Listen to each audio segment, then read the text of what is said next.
This episode of Nuff Said is brought to you by Tweaked Audio. To get awesome headphones, go to tweakedaudio.com and use the coupon code Southgate to get 30% off, free shipping, and a lifetime warranty. Or you can get there through the link on our website, southgatemediagroup.com. Hey Nuff Said fans, Phil Perich here.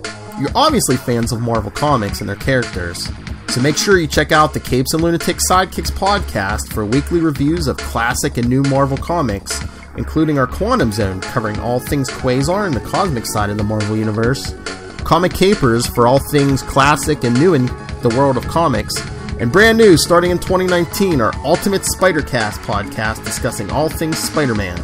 So remember, you can find all this Marvel goodness and more on the Capes and Lunatic Sidekicks podcast. Nuff said.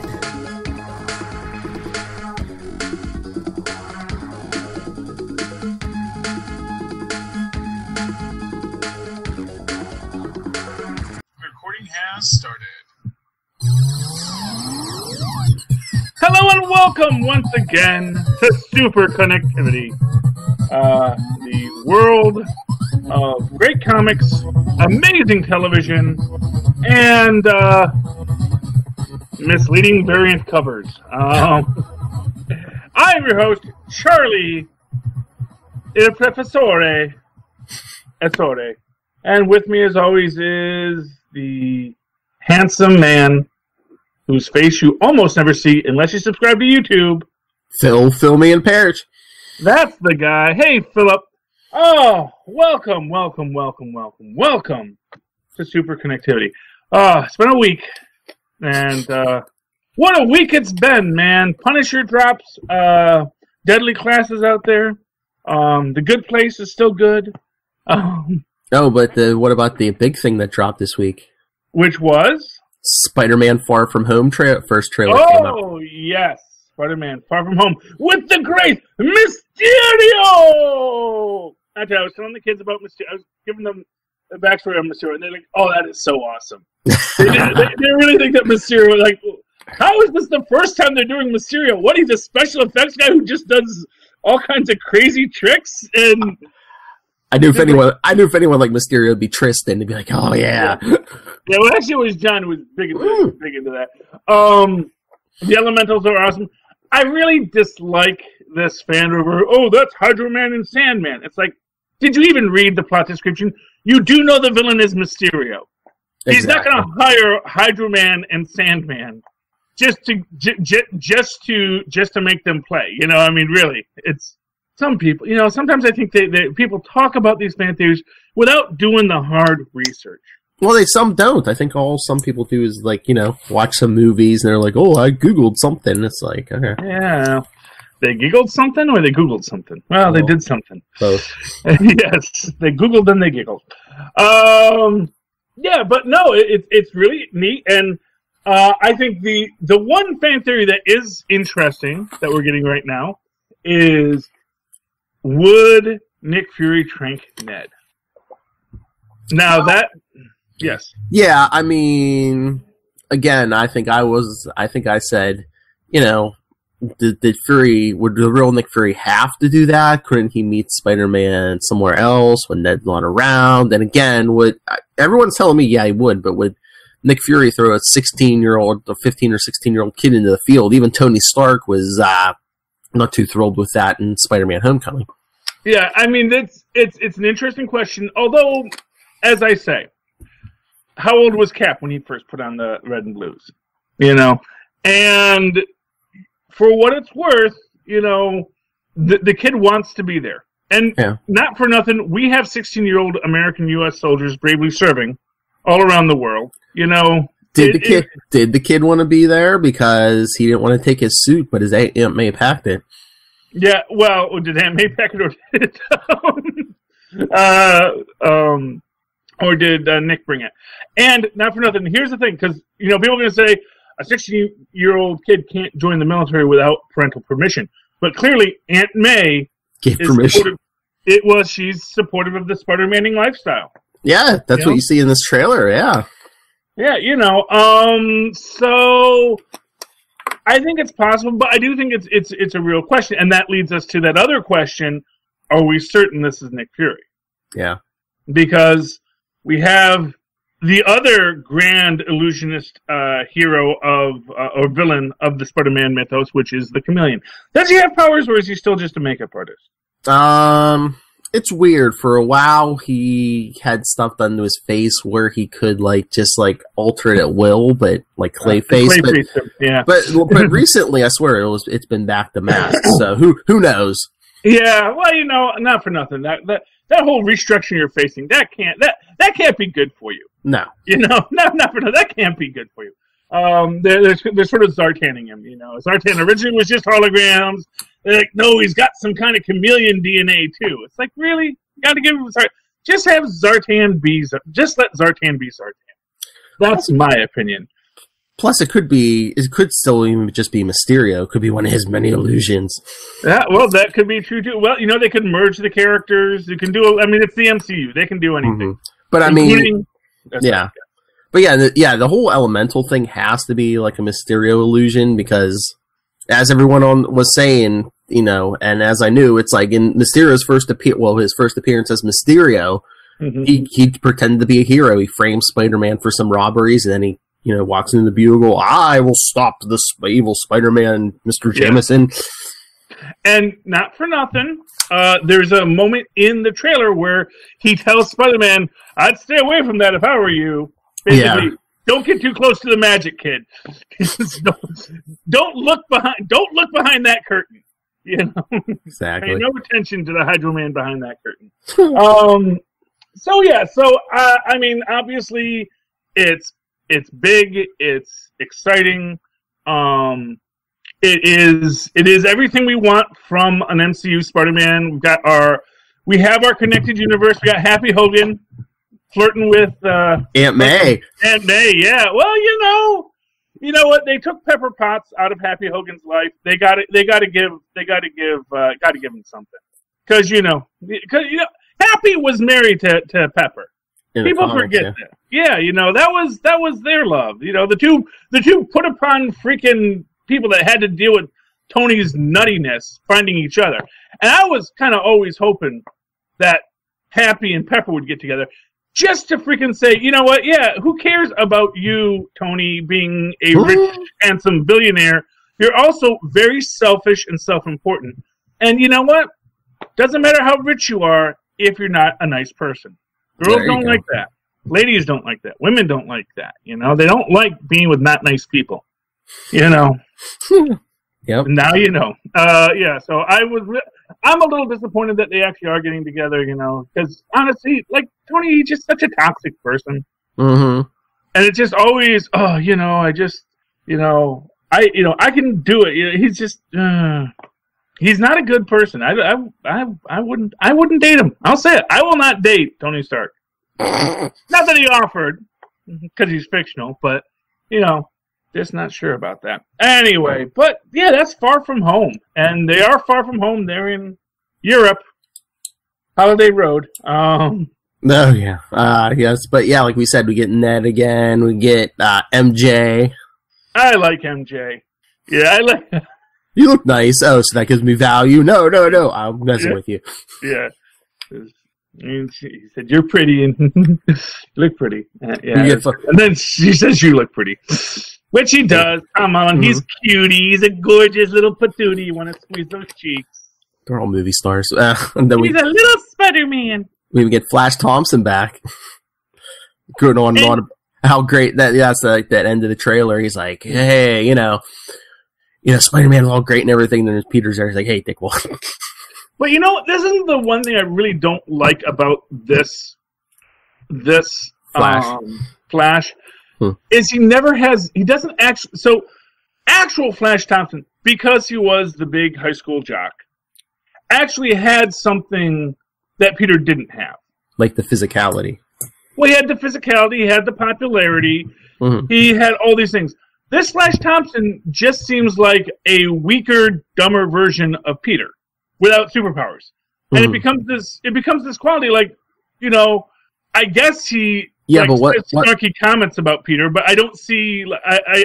I guess also he's rich. I was gonna say, wasn't he rich? Wasn't that like his thing? Yeah. Yeah, but that's such a I guess I just feel like that first off, that's unearned, unlike real Flash Thompson's physicality. Mm-hmm. Real Flash Thompson, he got to be a pro sports star, or not a pro sports star, but a high school sports star. Yeah. He actually had this he had a thing, had qualities to him that informed the growth of his character arc. Mm-hmm. This Flash Thompson, I just don't feel like it has that room to grow. I don't know what, maybe they're going to surprise me. They certainly brought back the whole, I can't stand Puny Parker, but Spider-Man. But I love Spider-Man quality. The question is, are we going to get an option where we are going to have some redemption for Flash Thompson, where he gains respect for Peter in a way that he hasn't before? Because remember, when Peter stands up to Flash, then Flash starts to respect him. Mm-hmm. And then they build their friendship. Then we find out that actually Flash's life is not all happiness and all this kind of stuff. And then that gives so much into Flash Thompson's growth. We do see the stealth suit, the Spider-Man Noir suit. Yes. Although Tristan tossed it out there. Wait, is that Agent Venom? And we do have a Flash Thompson who's obsessed with Spider-Man. Does he make his own Spider-Man suit? Is that Spider-Man, or is that Flash Thompson trying to be Spider-Man? Because he is a genius kid, too. I mean, he may not be as genius as Pete, but he can probably pull off a stealth suit. Or is that something of Mysterio's? Because, like I said before, in his first appearance, Mysterio was like framing Spider-Man. What if he has like a spare Spider-Man suit sitting there and Flash stumbles across it? Anything is possible. There's lots of options here, and there's a lot. As with all trailers, there's a lot more questions than answers. We don't know. Does this take before the snap or after the snap? It takes place after the snap. Because it's not like Peter mentions, oh yeah, I just got back from Europe. Yeah, you only go to Europe when you die. That's the only thing I got to say. Well, you know what? Oh, it'll be the perfect place to introduce the Osborns, though. Oh. Because they're in here. All the time, yes. That's where they were. They were in here. That's where they weren't in the first one. Take your death, go to Europe. That's right. Yeah, exactly. I wonder if that's like the story reason why Tony Stark's not in this movie, because it's after Snap. Maybe Aunt May's mad at Tony Stark for letting Peter die. I know he's back, but Yeah, well, they're still letting Happy there, and and again, Peter didn't die; he faded away. Well, as far as Aunt May's concerned, he died. Well, that's assuming Aunt May didn't go in the snap, Oh, true. Well, they could all be in the Soul Stone right now. It's like, oh, hey, Peter, how you been? That's fine, Okay, so Star-Lord's not allowed around any of them. Okay. Yeah, well, Star-Lord. Yeah. Anyway, but man, there was a good theory that Tristan had about the snap. There was something else. Can't remember it. Anyway, what else we got? Yeah, so I mean that's the big news. We now that comes out after Infinity War, right? Yeah, it's that first weekend in July. Yeah. Yeah, and kind of like Ant-Man and Wasp did this past year. Yeah. Yeah. So okay, so had Ant-Man last year, they're gonna do Spider-Man this year. Wait, there's an Ant-Man and a Spider-Man? Nah. Yes. All we need is a cockroach man. All right. Human fly. Oh. Okay. And man. You had sent something. Oh, Kelsey Grammer is joining Arrow. Well, we'll save that for Capes and Lunatic. Yeah, it's because I don't even watch Arrow. Oh, let's talk Deadly Class for a minute. Okay. Now this is based on a graphic novel that I have not read, so I have no idea if it's good or not. But I really like the conceit.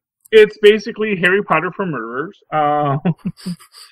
Except they actually make this interesting point about not being like the chosen secret prince. It's just they have these people that are unaffiliated. They're just good at killing people. Yeah. Just making it on their merits. Unlike the Spider-Man Flash Thompson, where they just really are just resting on other people's laurels.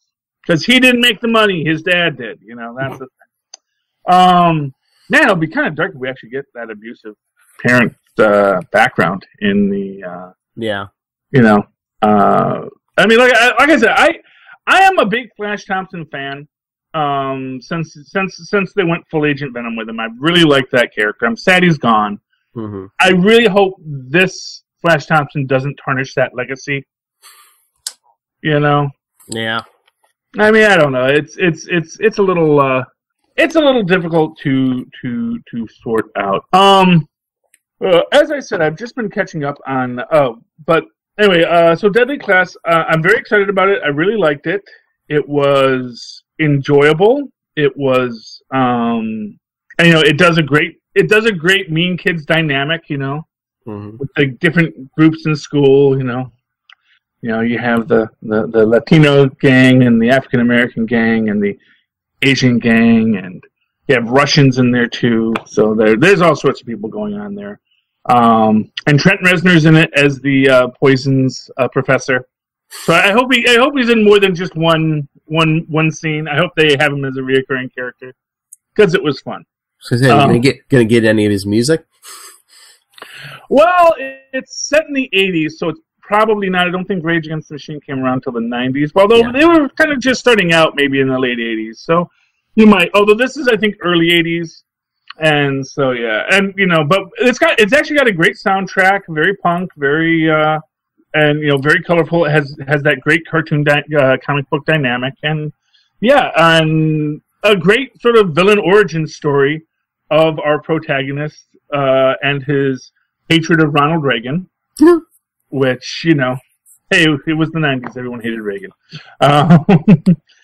But they actually tie it to something a real issue, which was the deinstitutionalization of mental health services in America, which is one of these weird things because there are advocates for deinstitutionalization on the left as well, but it was just poorly executed, where basically rather than move people who were able to back into society, they simply shut down the mental institutions and let a lot of people run around free, causing chaos and leading to a person who jumps off a building and lands on the guy's parents. And that is his tragic supervillain origin. So, spoilers!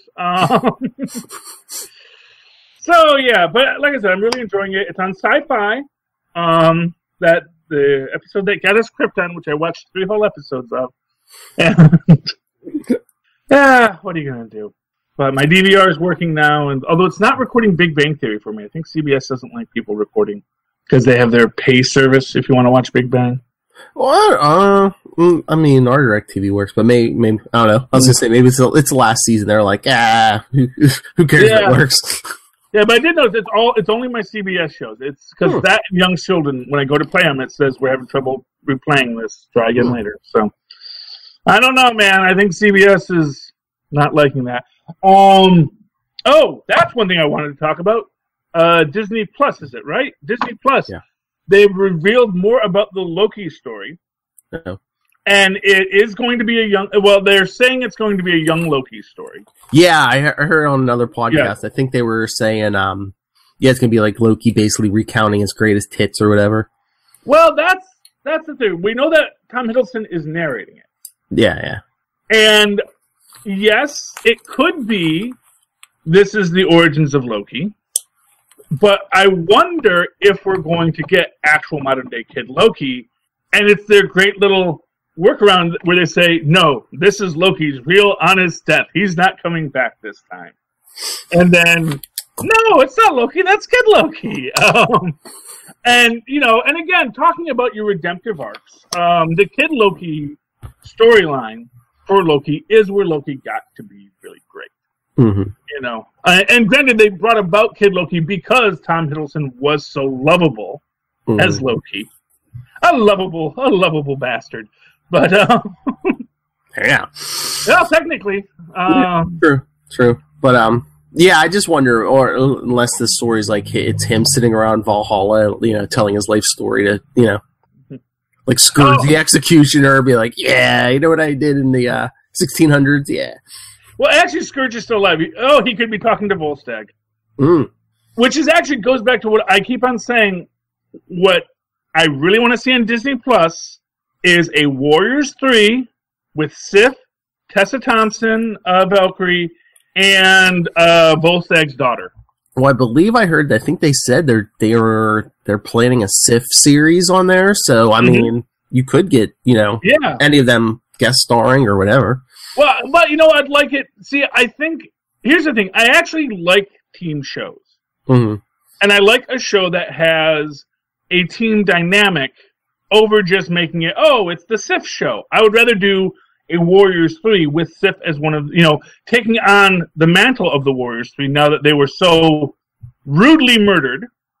And since Volstagg has like 800 kids, wow. Having a Volstagg daughter among them, or even just Volstagg Jr. If you need to have a man in there, if you need a man to be in the film, you can have Volstagg Jr. as sort of, I want to be a warrior like my father, and going to Sif and Tessa to teach him how to be a warrior and teach him how to drink, because we know that Tessa can drink. Yeah. Does she have a name other than Valkyrie, or they just call her Valkyrie? She's not like Brunhild or Isengard or... In the MCU, I don't know. I don't think they've given. They gave her another name, or they haven't. They never mentioned it. She just has the title. She just has the title. Okay. So, but she is the Valkyrie, and that's cool because we all love Tessa Thompson. She's awesome. And her and Sif will get along great, and it'll be great because then Sif's kind of in the Hogan the Grim role, and Tessa is kind of the Flandrel, and then you need a Volstagg. That's all I'm saying. You need a Volstagg in there. Mm-hmm. So yeah, that's the big hope. I mean, it's like this. There's so much that Disney Plus can do, and of course, it's not just Disney. I mean, and again, this is, like I said, one of these things where Disney's remarketing themselves in a way to be an all-inclusive platform, unlike DC Plus, which is just DC. Mm-hmm. Which is like, okay, it's just DC, and that's great, but you have so much other content that you can cross over with. So I would love to see this Kid Loki series. I'd love to see a whole Asgard section. Yep. In there. And then, because obviously it's going to be 2 years before we get our Netflix guys back. Mm-hmm. But like I said, 2 years is not that long, and they're coming back. I mean, that's the thing. And I know some of the actors are saying, well, I guess we're moving on. I'm also waiting for freaking the new Adventures of Peggy Carter, where we find out that she's been hopped up on Infinity Formula this whole time. It was all faking her own death because there's deeper states she's got to deal with. And who knows, man? Let's see what happens with after Captain Marvel, man. Not for nothing. You got that she's the one who found Kree. So it wouldn't surprise me if we get some Infinity Formula tossed out in this story. And I think Captain Marvel's going to have that Infinity Formula going in there, and I do think we're getting Peggy Carter back. But they'd like to keep all this stuff quiet. So, of course, all the actors have to say, well, it's up to Marvel if I ever get to come back, But I think some people, I think the lady who plays Karen Page is kind of done with Karen Page, And, not for nothing, aren't we all? But, I mean, with those Netflix guys, couldn't they go start producing stuff now and then, like, on the, exactly 2 years to the day to release it, be like, bam, all right. Well, exactly, yeah. But they have to keep it quiet because there are rules on what you can say about these things. Mm-hmm. And Disney is a stickler for the rules, That's why I don't believe anything ever leaks from Disney. I think that basically, it gets out there because Disney says, yes, tell them this now. Yes, Tom Holland, leak that for us. Yeah, exactly. Because you notice they never leak anything that earth-shattering. Yeah, no. It's usually always just something that makes you go, ooh, that's interesting. That's interesting, Almost as if it wasn't planned to make you gain interest in the product. Tell Ruffalo to leak the first 5 minutes of Infinity War. Yes, well, I'm looking forward to Infinity War. That's going to be fun. You mean Endgame? Electric Boogaloo, yes. Yes.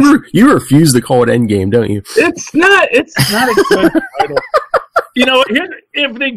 If they give us the Squadron Supreme in it, I'll Endgame the heck out of it.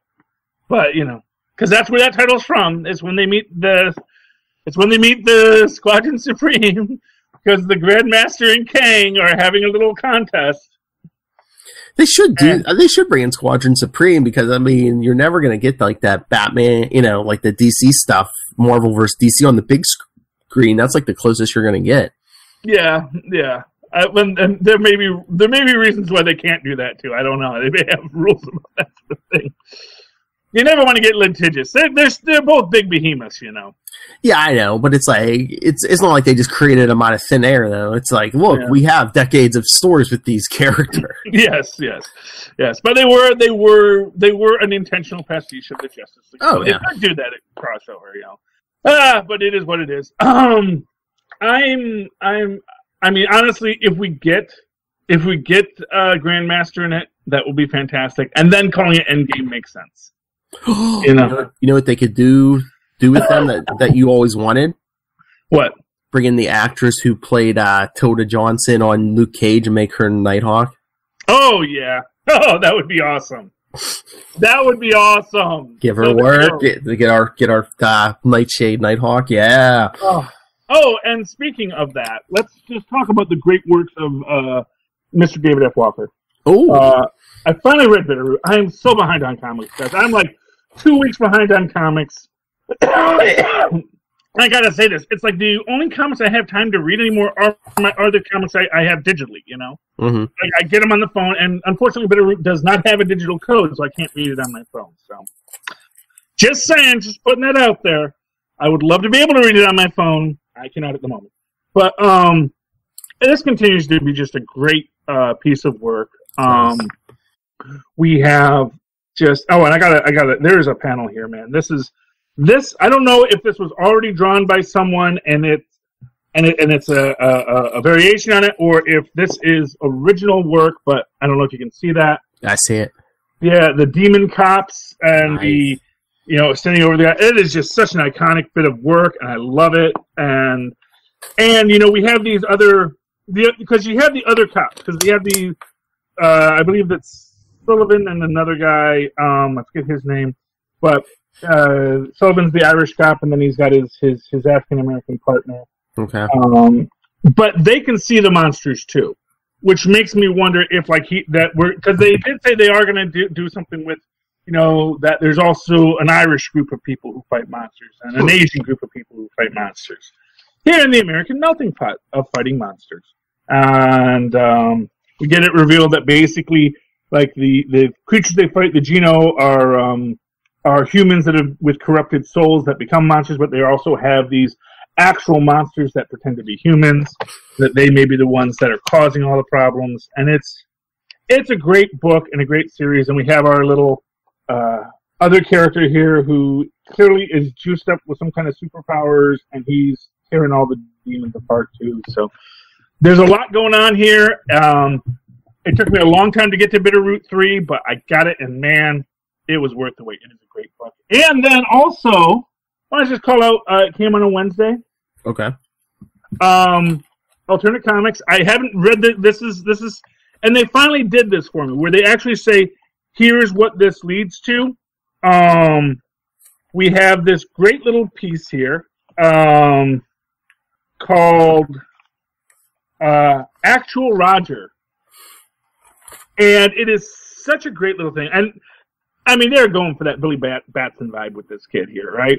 I mean, that is just 100% classic Billy Batson with a fro. And we get... he's got his best friend, and this was the day he decided to give up comic books and superheroes, even the real ones like Magnanimo. And his friend doesn't like that because his friend is still hyper into comics and eats dirt. And of course, a crazy cosmic thing from space falls through. He gets pushed into the cosmic thing. His friend eats the dirt the cosmic thing fell into. And then we got to see what happens next. His friend Clay has some sort of malleability powers. We don't know what yet, but we're going to have to see how that goes. And he starts flying. Huh. And then it says here, coming in January, which I guess is now, what happens next, find out in The Actual Roger. So I'm getting that put to my pull list. And it's the first time they had where they said, we were actually going to be making a book on this. So I'm excited for that. So it'll be my second alternate comics that I'll be picking up on a regular basis going forward. What issue number was that? That was, it came out on a Wednesday, number 4. Nice. Ask your comics provider to provide it for you. And then I still haven't gotten to it, but I just put it, just out of sheer hope and love, I put it under my pull list. Haven't finished reading 1 yet. 2 is already out this week. Conan the Barbarian is back in the MC universe. Oh, look, it starts off with Conan the King. Conan is awesome. Conan is the original super soldier, because all it takes to be a super soldier is proper diet and exercise. Oh, and speaking of proper diet and exercise, I read last issue of Winter Soldier. Okay. With RJ. Yes. Now, have we gotten any more of RJ's Secret Origin prior to this, or? No, only what one did you read? 1 or 2? Did you read number 2? Because that was like the one that came out last week. The one where that has him in the Bucky uniform. Yeah, no, that's it. That's the only one. Okay, is there another one out yet? Or I think there was one before that. Okay. Yeah, there was one before that, but I didn't know if there was any more backstory. Because here's the thing: remember when this was when Bucky was Cap. And Cap came back, because everyone thought Cap was dead, but he was lost in time, and he came back. And he said, oh no, Bucky, you stay Captain America. I'm going to be Super Soldier for a while. You know? And then he had that adventure with Machine Smith, trying to recreate the Super Soldier serum. And the final scene of that is they go, the reason why it always fails is because, you know, you have to have the right person to put it into. And so they find a kid who's a little dark-haired boy like this one, who's skinny and weak, and you know, but also, you know, caring for his mother who's sick, and father died in a war or something, you know. And he's like, this is the exact person that Steve Rogers was. This is how we're going to build our next super soldier. I'm looking at RJ and saying, that kid looks exactly the same. Now, maybe that's coincidence. It would not surprise me, because it was like one of these dangling left unresolved stories that they're looking for Steve Rogers is. And so, and clearly this kid, when we see what we get from his origin, there's a lot of bad things that have happened. So, and it's definitely Hydra, because, you know, cut down 1 and 2 more will rise up. Which, you know, not for nothing, that is like got to be the worst motto for a team for an organization of supervillains. Well, yeah, especially run into like a Wolverine or a Punisher. They're like, okay, let's test that out. Yeah, and not for nothing, but it literally is, we are expendable cannon fodder. Face us. I don't know how that really gets you going, man, unless you're like totally culty, but you know, and maybe they are. Maybe it's just like, you know, they're really, really culty, but I think that is going to cut into your overall recruitment goals. You know? From an HR perspective, I think it's just a bad business motto. I don't know. I mean, some people might not join, but I mean, there are even real-world examples where it's like, oh, yes, you know, suicide bomb yourself and you'll get rewarded in the life, you know. Yeah, but the thing is that they're not even going with a reward. Like, here's the thing. If you embrace I will get rewarded in the next life concept, okay, maybe suicide bombing makes sense in that perspective. In that cosmological structure, if you're really that into it, I can see it. Although even that has they also have a hard time recruiting suicide bombers, believe it or not. It's actually a very hard job to get people to go into, and often people who go into it are already suicidal. So, you know, but desperation makes people do desperate things.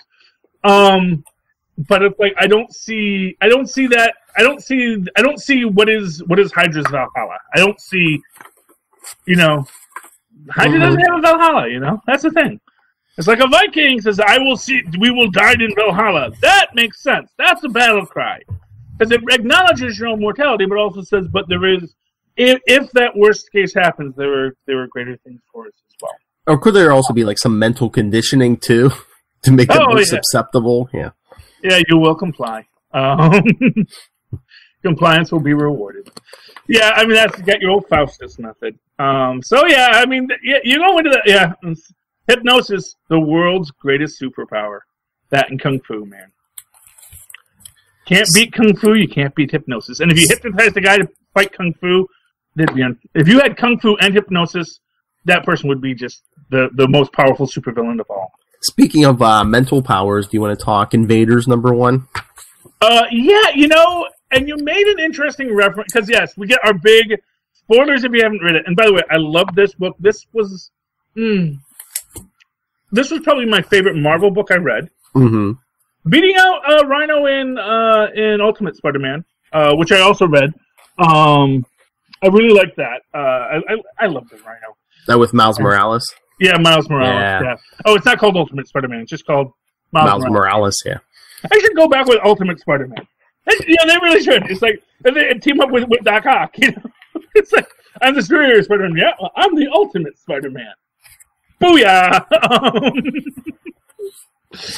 See, that would be fun. But no. But okay. What I loved about this is the idea of, and this crazy concept that you probably never even thought of. Does Namor have PTSD? And you really get this idea. I mean, you're watching, it's like, the war never ended for Namor.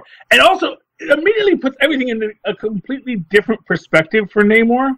This idea that, after the war, he actually got really banged up by it. Like, inside. Like, mentally. That's why he went amnesiac and wandered around freaking the wharf for so many years, why he became this homeless derelict until the Human Torch finds him. This is the thing, and I love that idea. Now there may be this other quality because we see Charles Xavier there. What, Charles? Didn't he have hair then, or has he always been bald? I forget that with Charles Xavier sometimes. No, I think in the comics they said he did go bald pretty young. I think once his power started manifesting, the hair started falling out. Yeah, so it's just in the movies that they let him have his hair. Movie stars, Movie stars. I mean, look at the Superman movies. Gene Hackman, had hair most of it. Yeah, it was supposed to be a wig, but he had hair most of those movies. Yes. Gotta embrace the bald, man. You gotta embrace the bald. Bald by choice, as Terry Crews says.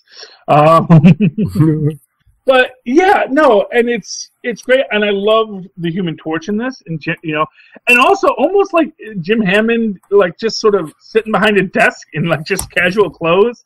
It was so neat seeing someone not be a superhero for 5 minutes and just I'm just writing my memoirs. And and even Captain America was like, what? You don't have like perfect recognition, and he's like, no, that's the way I was built to be, closer to human. That the memories fade just like regular humans. So yeah, but of course, meanwhile, poor old Cap's got eidetic memory, and it's like every person he's ever killed, you can still hear them crying for their mother. Maybe it's part of the serum.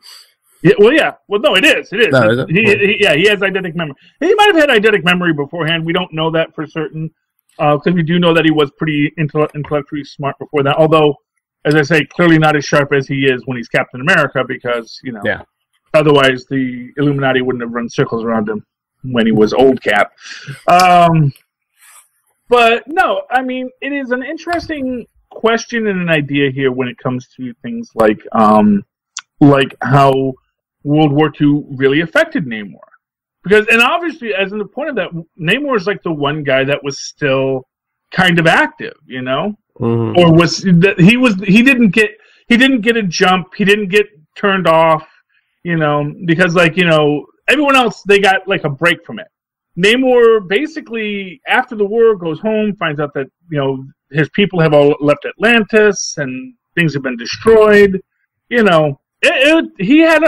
lost everything in that war, and suddenly Namor makes a lot more sense. It suddenly makes Namor way more sympathetic when you actually put him in that context, rather than just his normal arrogant "I am Sea King." Rah! Although apparently they gave him the Aquaman power of controlling water now. Although I do not trust his Grand Vizier there. That talky guy. It's like, oh, you're doing something. But yes, but they gave him Water Wizard power, or not Water Wizard, but that is Water Wizard hat. He has hydro control stuff. I was thinking more like Mira from Aquaman. Well, exactly like Mira too. I mean, I'm sure someone saw that movie and said, oh, that's a cool power. Let's do that. Not for nothing. It's also just like the ultimate offensive power as an Atlantean it's like, oh, okay, because since most Atlanteans can't breathe air, just like exactly. Okay, you're all dead now. But yeah, that's what Namor does to get this other where you get like this group of likewise PTSD suffering soldiers who have sort of broken away from Atlantis. The what they call them, the Sea Blades or something. Where they all speak English? But I really shouldn't they all at best be speaking Ancient Greek? I guess Sea Blades is the translation. I don't know. But no, like I was like, okay. So were you saying you thought Xavier was helping Namor with his PTSD? I think. See, that's the thing. What worries me. Well, actually, what worries me is that it's going to be revealed that the whole reason he actually fought the war was because Xavier was mind controlling him the whole time. I was thinking maybe he was running amok, or if it was PTSD, maybe he wanted to forget, one of those things like, oh yeah, wipe my memory, and then he's all mad. Why did you wipe my memory? Because you told me to. Yeah. For some reason it was Xavier, and that's why Namor's been erratic all these years. Yeah, I mean it's entirely possible. I mean, yeah, honestly, problems that Charles Xavier causes. I mean, it could have been, and it could have been this thing where maybe he wasn't quite skilled with his mental powers yet, it's like, and he tried that, and then he just like erased too much, or he was trying to control him to help him deal with his PTSD, but he just couldn't handle it, And yeah, I mean, well, there was a story. I wish the stupid code would have worked for Marvel Comics Presents #1 this week. Also, there was there was 3 stories in there. One was a Namor from World War II. Mm-hmm. And it was shown that he wasn't too happy when they dropped the atomic bombs. And I believe the second, I think it was the second, because he found out about the first one, then he went to stop the second one, and he was pretty close to the bomb when it went off. So I don't know if there was physical damage also, brain damage. There's lots of things. Not for nothing, those bombs. Well, they're like the one thing. This is one of the things I've always said about superheroes, man. Nuclear bombs they're basically why we don't have superheroes. Because once you create nuclear bombs, superheroes become obsolete. You don't need a superhero to destroy a city now. You can just push a button. Yes. Just sit in a room and push a button. Just pushing Phil's nose there, who people were wondering what I was doing on the screen. Yeah, just like Hephaestus in The Adventures of Baron Munchausen. My favorite film. One of my many favorite films. But yeah, so yeah, there's a lot going on there, and it's pulled, it's waiting. I just got to go get it and get it out of Hawk when I can get myself to the comic book store again. It was a busy week this week. I had the money, I just couldn't get to the store. And then so that was that. That was great. That was awesome. Have we talked Fantastic Four, or do you want to save that for? We're for the first time we're doing Superconnectivity first. We can talk anything. Do you want to talk Orville? Did you see Orville or no? Yeah, because Lilith hasn't been watching. Yeah, I saw Orville last night. Yeah. Yeah, I loved that. And again, this is what I think is so perfect about the Orville. Is it? And I'm sorry, Lilith, it is not Family Guy in space, because it's not. It's not a jokey show. Yeah. They have some gag characters, and they have gag things that happen with them. Mm-hmm. The pilot, trying to say, should I go into command? And it's like, but also him coming to realize I'm a really good pilot, and this is what I am really, really good at. And yes, I may not be right for command, and I think he is not giving up on command yet, but I really like that. And I loved this quality with, we find out that the love interest introduced last week, spoilers if you haven't seen it, because it's a big spoiler, was actually the teacher, the Krill teacher whose ship he murdered. Saved all the kids, but he murdered all the adults. And you get all this stuff about, Avis and, and how the Krill approaches. And you find out, and this was what I thought was most interesting, you find out that on the other side of Krill space, there's another group of aliens that the Union hasn't met yet that is not too pleased with the Krill. And it makes me wonder, and I was a little disappointed that they didn't do more with them, but I understand they probably had constraints, and maybe we're going to get them back later. Because obviously the enemy of my enemy is my friend. And the fact that, and clearly the Krill make a lot of enemies. That whole Avis has given the universe to us, and only the Krill have souls. Like, yeah, you gotta just dial that back, sweetheart. Well, I mean, was that like, like certain religious zealots in the real world? Oh yeah. But I like what and again, this perfect Star Trek quality that, and this is what I say. And I'm forgetting the captain's name now, but Captain Mercer. Mercer, yeah. Right? Yeah, Captain Mercer. He is such a great Kirk. I mean, because he has all the qualities of a proper William Shatner Kirk. He's a beefy guy, but he can believably deliver that, dialogue that does say, look, we have found that cultures go one of two ways when they find out they're not alone. Either they embrace the fact that that they cannot be the center of the universe, or they get extra xenophobic about everybody. And I love that as this basic dynamic of most cultures. And now of course, likewise, you see in every culture, it's always a mix. Because we see that with the Mochlins. They're very xenophobic in their own way, and in several other cultures, they're very xenophobic, but they also are willing to embrace the fact that, yes, there are other creatures out there, even if we are the best. But yeah, I was getting the feels at the end of that episode when he let her go with the complete works of Billy Joel. I was like, oh, then I was like, wait a minute, this is the Orville. Yeah, well, it's a good show. I know. It's a good show. That's the thing. It's like, if you come to that show looking for fart jokes, you're going to be sorely disappointed. Because, the biggest joke you had was the fact that Patrick Warburton's character has two esophagi. And he's not sticking around, which I knew he wasn't. That is way too much makeup for an actor to wear although the guy who plays Isaac, tell me about it. But Isaac's, at least because it's metallic, it slips on and off. I was going to say, it's like a suit. Yeah, he just puts it on. Yeah, but the whole... You got a thing that attaches, and that's a lot of movement. It's a little too fleshy to have to wear every week. I don't know, but Patrick Warburton's character kind of reminds me of like the alien version of Putty, who he played on Seinfeld. yeah, and it was kind of very much. It was very much more of a stoner Putty. I said, it was. But I kind of I'm a little sad to see him go because I really wanted to have that scene where he actually shows that he actually is a BA security officer. Yes. But that's okay. We're going to live with it. And I hope we've gotten a lot less Norm Macdonald this season so far, which is a little sad. But I thought he was in the credits. Maybe it was last week or something, but I don't think we saw his character. I think he was in a crowd scene once, but I don't think maybe. Yeah.